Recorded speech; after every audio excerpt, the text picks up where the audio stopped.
Japan was the first stop on my first trip to Asia. Traveling is the best companion for my curious mind. It always teaches me something about myself and life. Japan was no different.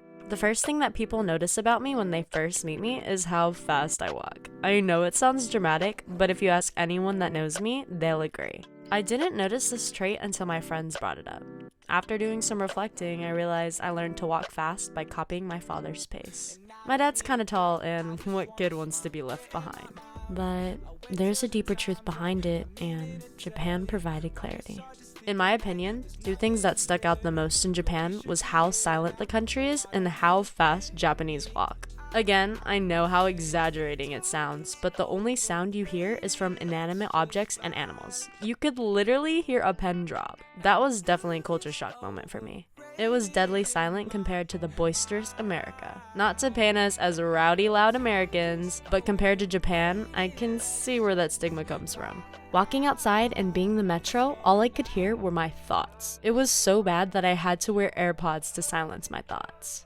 Because another thing about me, if you couldn't already tell by the way I talk, is that my brain is like a hamster wheel, constantly turning and spinning, analyzing anything and everything.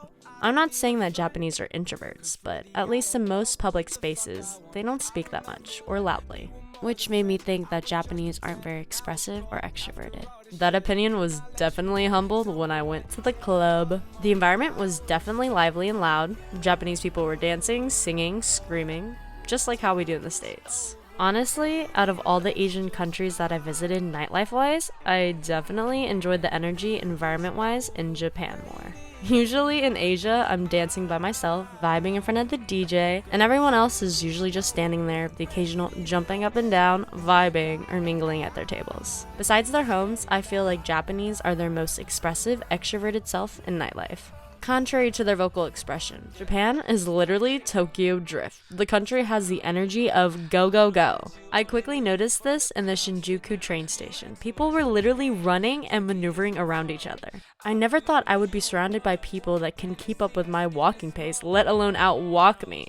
In this sense, I felt a sense of belonging in Japan. From an outside point of view, I would blend in because I'm moving just as fast as them. Whereas in the States, or at least Texas, I was always ahead of my friends because it's just a reflex for me to walk fast. Not just because I learned it at a young age, but Japan made it clear to me that it was my mindset. I'm always thinking about where I need to go, and I tunnel vision that. I have places I want to be, people I want to see. A core memory from my fellow classmates in middle school and high school is me with a giant ass binder running through the halls trying to get to class. I think that's when that mindset was really cemented into my body. 5 minutes is not a long time for a passing period, and I made every minute count. Walking fast is so normalized to me that it feels weird to slow down. I physically feel less productive and determined, which is crazy to hear myself say.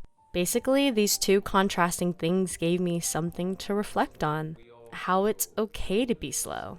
The place, person, or thing will still be there no matter how long it takes you to get there, so why rush it? When I was in the Shinjuku train station, it was like me looking at a mirror, but like a million mirrors, because everyone moves with that energy, and that's when it allowed me to see this part of myself objectively. I was like, wow, is this how I look in real life in Texas? After being validated and feeling seen for something I view as different about myself in my everyday life, I was able to think about the other point of view and other mindset. It's okay to take it slow, because only when we allow ourselves to be slow can we brush past the present, and being present is vital. That's something I've been working on these past few years. Basking in the stillness, grounding myself to the present, not being stuck in the past and or future. Isn't that all what we're trying to work towards? I hope y'all can translate this mindset when you travel.